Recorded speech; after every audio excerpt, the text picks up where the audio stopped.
मुंबई, विदर्भ में इस समय लू चल रही है। यदि ये लू 10 जून के बाद भी ऐसी ही बनी रही तो छात्रों की सुरक्षा के लिए सरकार विदर्भ में स्कूलों को 15 जून के बजाय 26 जून से शुरू करने के संबंध में कोई ठोस निर्णय ले सकती है। ऐसा संकेत राज्य के गृह राज्य मंत्री पंकज भोयर ने दिया है। राज्य के कई शहरों पर इस समय सूरज आग उगल रहा है। विदर्भ के चंद्रपुर जिले का ब्रह्मपुरी शहर इस समय देश का सबसे गर्म शहर बना हुआ है। यहाँ हाल ही में 46.2 डिग्री सेल्सियस तापमान दर्ज किया गया है।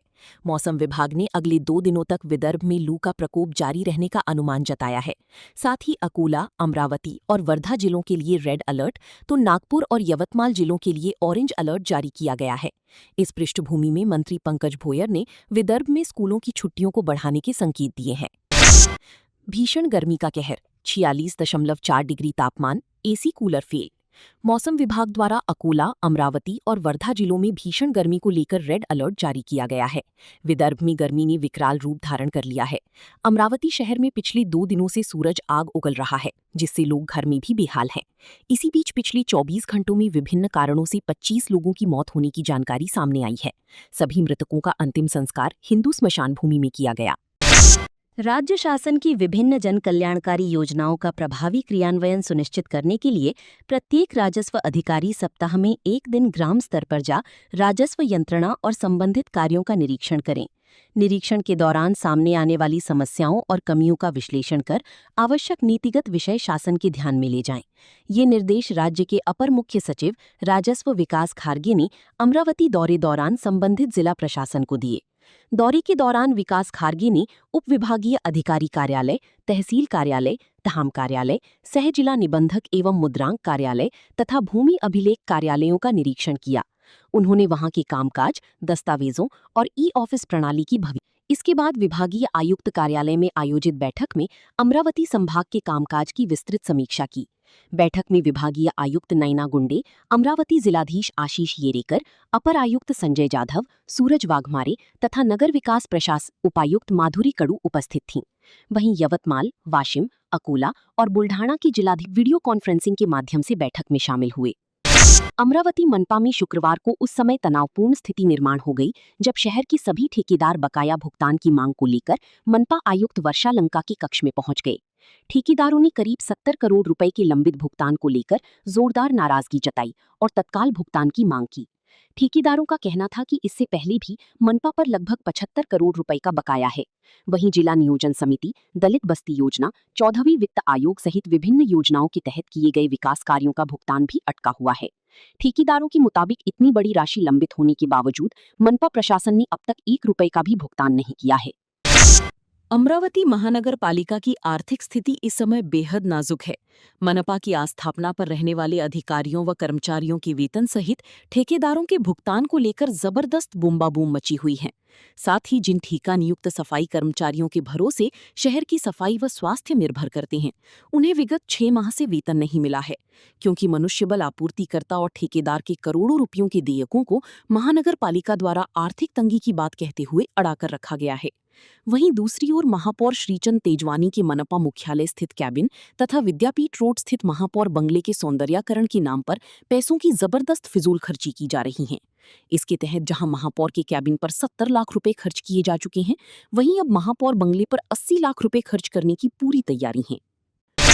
11वीं के लिए केंद्रीय ऑनलाइन प्रवेश प्रक्रिया लागू की जा रही है और अब तक 7,74,918 विद्यार्थियों ने प्रवेश आवेदन का पहला भाग भरा है। 11वीं ऑनलाइन प्रवेश प्रक्रिया शुरू हो चुकी है तथा विद्यार्थी 21 से 25 मई तक प्रवेश आवेदन का पहला और दूसरा भाग भर सकते हैं। कक्षा 10वीं उत्तीर्ण प्रत्येक विद्यार्थी को केवल ऑनलाइन पद्धति से ही प्रवेश दिया जाएगा। बदले गई शेड्यूल के अनुसार 25 मई तक फॉर्म भरी जा सकती हैं। प्रवेश यादी 29 मई को लगेगी। 29 से 3 जून के बीच दाखिला कंफर्म करना होगा। परीक्षा देने के बाद इंतजार रहता है परिणाम का, और परिणाम आने के बाद प्रतीक्षा शुरू होती है कि उत्तीर्ण होने की मूल अंक सूची कब हाथ में मिलेगी। इस वर्ष भी अंक सूची हाथ में कब मिलेगी, इसकी राह देख रहे पालकों और विद्यार्थियों को अब शिक्षा मंडल ने खुशखबरी दी है। महाराष्ट्र राज्य माध्यमिक एवं उच्च माध्यमिक शिक्षा मंडल ने राज्य के सभी 12वीं के विद्यार्थियों के लिए एक अत्यंत महत्वपूर्ण घोषणा की है। हाल ही में घोषित 12वीं के परिणाम के बाद अब विद्यार्थियों को उनकी मूल अंक सूची और अन्य आवश्यक प्रमाण पत्र आगामी सोमवार दिनांक 25 मई को वितरित किए जाएंगे।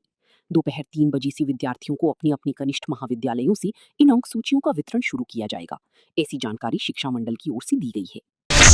स्थानीय श्री शिवाजी शिक्षा संस्था के अध्यक्ष हर्षवर्धन देशमुख व कोषाध्यक्ष दिलीप बाबू इंगोले का अमृत महोत्सव सत्कार करने हेतु शिव परिवार द्वारा आगामी रविवार 31 मई को एक भव्य दिव्य समारोह आयोजित किया जा रहा है।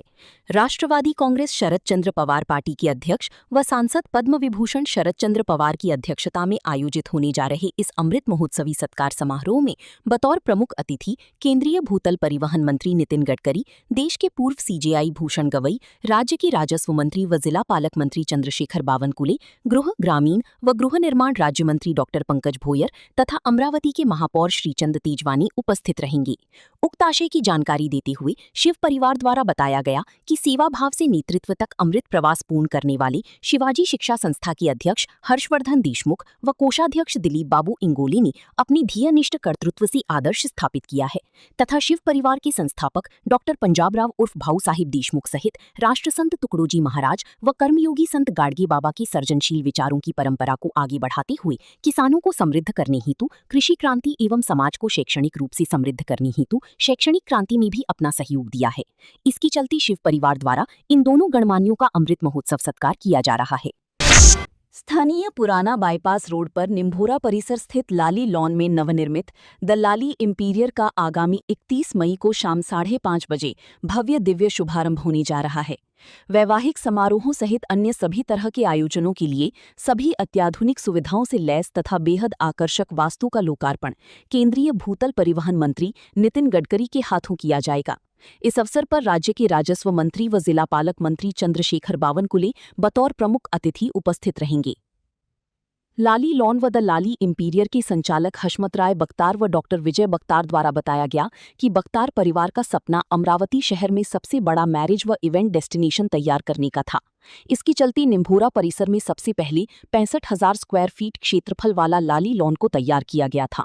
वहीं अब 6 एकड़ क्षेत्रफल में 6 विशालकाय हॉल व 74 कमरों वाला द लाली इंपीरियल तैयार किया गया है, जिसमें शादी ब्याह सहित अन्य सभी तरह के आयोजनों के लिए 6,000, 7,000 व 11,000 स्क्वायर फीट क्षेत्रफल वाले हॉल तैयार किए गए हैं। साथ ही अन्य हॉल में बैंक्वेट सहित डीजे हॉल जैसी व्यवस्था है। सबसे खास बात यह है कि लाली लॉन व द लाली इंपीरियल के पास अमरावती शहर में सबसे बड़ी पार्किंग की सुविधा है। इन सबके साथ ही द लाली इंपीरियल के 74 कमरों में एग्जीक्यूटिव तथा महाराजा स्वीट जैसी सर्व सुविधायुक्त व आरामदायक कमरों की व्यवस्था है। सेवा, समर्पण, सादगी, कर्मठ, कर्तव्यपरायणता, सामाजिकता के साथ उच्च शिक्षा विभूषित समाजसेवी चंद्र कुमार जाजूदिया का बीते 22 मई को शहर के छतरी तालाब रोड स्थित हरिगंगा द लेक एटीट्यूड में आयोजित सम्मेलन में शहर के तमाम सामाजिक क्षेत्र के अलावा राजनीतिक से जुड़े नेताओं ने अपनी उपस्थिति दर्ज कर लप्पी भैया को जन्मदिन की ढेर सारी शुभकामनाएं दी। धर्मवीर, कर्मवीर, समाजवीर से विख्यात लप्पी भैया जाजूदिया का मिलनसार स्वभाव, सभी सामाजिक सम्मेलन में उनका बढ़ता योगदान तथा शहर के तमाम राजनीति दलों के नेताओं के साथ उनकी बढ़ती मधुर संबंध को ध्यान में रखते हुए बीते शुक्रवार को हजारों की तादाद में लोगों ने सम्मेलन में पहुंचकर जन्मदिन की शुभकामनाएं दी। अमरावती, एक महिला, एक बाइक और एक अखंड भारत, इसी अटूट भावना की अमरावती की गुंजन गोले ने अपनी रॉयल एनफील्ड बाइक से अकेले 10,000 किलोमीटर से अधिक की दूरी तय कर साहसिक प्रयास शुरू किया है। अमरावती से लद्दाख, लद्दाख से कन्या और फिर कन्याकुमारी से वापस अमरावती तक की ये पूरी गोलाकार यात्रा केवल भौतिक को मापने के लिए नहीं है, बल्कि ये भारतीय नारी शक्ति के असीम सामर्थ्य, स्वतंत्रता की एक जीवन गाथा है। गुंजन की ये साहसी यात्रा मुख्य रूप से 3 बड़ी और चुनौतीपूर्ण चरणों में विभाजित है। कीव की ऊंची दुर्गम और अप्रत्याशित पहाड़ उनकी शारीरिक और मानसिक धैर्य की कड़ी परीक्षा लेंगी। मोर्शी तहसील अंतर्गत मौजे आखतवाड़ा में रहने वाले 9 आदिवासी किसानों ने जिलाधीश के नाम ज्ञापन जारी करते हुए आखतवाड़ा की गायरानी जमीन पर विगत अनेक वर्षों से शुरू रहने वाली अपनी खेतीबाड़ी को कायम रखते हुए प्रशासन द्वारा की जा रही अतिक्रमण विरोधी कार्रवाई को स्थगित करने तथा जमीन नियमित करके देने का निवेदन किया है। सौंपे गए ज्ञापन में बताया गया है कि उक्त गायरान जमीन पर आखतवाड़ा गांव के 9 आदिवासी किसानों द्वारा विगत 20 वर्षों से खेतीबाड़ी करते हुए अपना व अपने परिजनों का उदरनिर्वाह किया जाता है तथा उनके पास आय का अन्य कोई दूसरा साधन उपलब्ध नहीं है। लेकिन अब उन्हें राजस्व विभाग सहित ग्राम पंचायत द्वारा उक्त जमीन को खाली करने की नोटिस दी गई है। ऐसे में उनके सामने अपने परिवार के उदर निर्वाह की समस्या खड़ी हो गई है। अमरावती सुसरदा स्थित सरकारी माध्यमिक व उच्च माध्यमिक आश्रमशाला के नियमित कर्मचारी एपी गुड़धे द्वारा आदिवासी विकास विभाग के अपर आयुक्त को ज्ञापन सौंपते हुए बताया गया कि उन्हें विगत 8 माह से आदिवासी प्रोत्साहन भत्ता अदा नहीं किया गया है, जिसके भुगतान हेतु वे बार-बार आश्रमशाला के मुख्याध्यापक एनटी ताइडी से निवेदन कर रही हैं, परंतु उन्हें हर बार टालमटोल वाले जवाब देते हुए प्रोत्साहन भत्ते के लाभ से वंचित रखा जा रहा है। अतः उन्हें जल्द से जल्द भत्ते की बकाया राशि का भुगतान किया जाए। बडनीरा आगार कार्यक्षेत्र में स्थित राजापीठ बस स्थान से रोजाना करीब 300 से 350 बसों की आवाजाही होती है, जिनके जरिए रोजाना हजारों यात्री इस बस स्थानक पर पहुंचते हैं, जिनके लिए राजापीठ बस स्थानक में एसटी उपहार गृह की कोई व्यवस्था नहीं है। साथ ही बस स्थानक परिसर में चलते फिरते नाश्ता बिक्री करने हेतु हॉकर्स परवाना भी नहीं दिया गया, जिसकी चलती यहां आने वाले एसटी बस चालकों व वाहकों सहित यात्रियों को चाय नाश्ते के लिए कोई सुविधा उपलब्ध नहीं है। इस बात को ध्यान में रखते हुए राजापीठ बस स्थान पर नाश्ता बिक्री का हॉकर्स परवाना उपलब्ध कराया जाए, इस आशय की मांग का ज्ञापन रापनी विभाग नियंत्रक को सौंपा गया है। पुलिस आयुक्तालय अमरावती शहर में पदोन्नत पुलिस अधिकारियों के सम्मान में पारिवारिक माहौल में समारोह आयोजित किया गया। इस अवसर पर माननीय पुलिस आयुक्त राकेश ओला ने अधिकारियों को पुष्प गुच्छ भेंट कर शुभकामनाएं दी। समारोह में मनोज कुमार मानकर एवं प्रियंका कोटावार को सहायक पुलिस निरीक्षक पद से पुलिस निरीक्षक पद पर पदोन्नति दी गई। वहीं रविंद्र तले, दीपक राणी, गजानन अंसापुरी, अजय जाधव, धनंजय रत्नपारखी, निरंजना उमाले तथा अमित बख्तवार को पुलिस उपनिरीक्षक पद से सहायक पुलिस निरीक्षक पद पर पदोन्नत किया गया। पदोन्नति समारोह अधिकारियों के परिवारजनों की उपस्थिति में उत्साहपूर्ण वातावरण में संपन्न हुआ। कार्यक्रम में पुलिस मुख्यालय की पुलिस उपायुक्त रमेश धुमाल, कल्याण शाखा की पुलिस निरीक्षक नीलेश करी सहित अन्य पुलिस अधिकारी एवं कर्मचारी उपस्थित रहे। सामान्य लोगों की समस्याओं का जगह पर ही निपटारा करने के लिए तथा पुलिस प्रशासन में पारदर्शिता लाने ग्रामीण पुलिस ने अहम कदम उठाया है। ग्रामीण पुलिस घटक अंतर्गत सभी थाना में प्रत्येक शनिवार को शिकायत निवारण दिवस रहेगा। इस अभियान अंतर्गत केवल स्थानीय नहीं तो वरिष्ठ पुलिस अधिकारी भी मौजूद रहेंगे। जनता की शिकायतों को झेलने के लिए विशेष मुहिम अंतर्गत पुलिस अधीक्षक और पुलिस जयोपा विविध थानों को प्रत्यक्ष भेंट देंगे, लोगों से उनकी शिकायतें सुनेंगे। चिखलदरा तहसील की सडरायल गांव में इन दिनों पेयजल की भीषण किल्लत निर्मासहार है, जिसमें नागरिकों को कत्ती तथा खासतौर पर महिलाओं को पानी के लिए संघर्ष करना पड़ रहा। गांव में टैंकर से जलापूर्ति की जा रही है। गांव में टैंकर आने के बाद कुएं के पास नागरिकों की मारी भीड़ होने का चित्र दिखाई दे रहा है। विशेषकर महिलाओं को पानी के लिए घंटों तक प्रतीक्षा करनी पड़ रही है। लगातार चौथे दिन दरियापुर पालिका के अतिक्रमण तोड़ू दस्ते ने 1.5 दर्जन से अधिक खोखे हटाए अथवा तोड़े, जिससे शहर के अतिक्रमणकारियों में दहशत का माहौल कायम है। दूसरी ओर कड़ी धूप के सीजन में अतिक्रमण विरोधी कार्रवाई का विरोध भी हो रहा है। पालिका का दस्ता पुलिस पहरे में सवेरे 9 बजे से भरी दोपहर तक कार्रवाई करता रहा, जिससे माहौल तनावपूर्ण रहने की जानकारी प्रत्यक्षदर्शियों ने दी। उल्लेखनीय है कि सीओ विकास खंडारी के निर्देश और मार्गदर्शन में ये कार्रवाई बदस्तूर है। रंगारी गली स्थित सत्यनारायण मंदिर परिसर पिछले 4 दिनों से श्री सूक्त, श्री लक्ष्मी सूक्त और विष्णु सहस्त्रनाम से गूंज रहा है। उज्जैन से पधारी 11 विप्रवृंद यहां पंचकुंडीय विष्णु यज्ञ आज दोपहर अभिजीत मुहूर्त में बड़े ही भक्तिभाव से संपन्न हुआ। अभूतपूर्व वातावरण वहां बना। यज्ञ दर्शन के लिए यजमानों के परिजनों के साथ ही सैकड़ों धर्मावलंबी उमड़ी थी। अग्रवाल समाज बंधुओं ने भी पूर्णाहुति में सहर्ष सहभाग लेकर अपने आप को धन्य किया। सभी ने आयोजकों द्वारा रखी गई पावन प्रसादी का श्रद्धापूर्वक लाभ लिया। यज्ञ के आचार्य पंडित वसंत कुमार श्रीमाली उर्फ नौका महाराज रहे।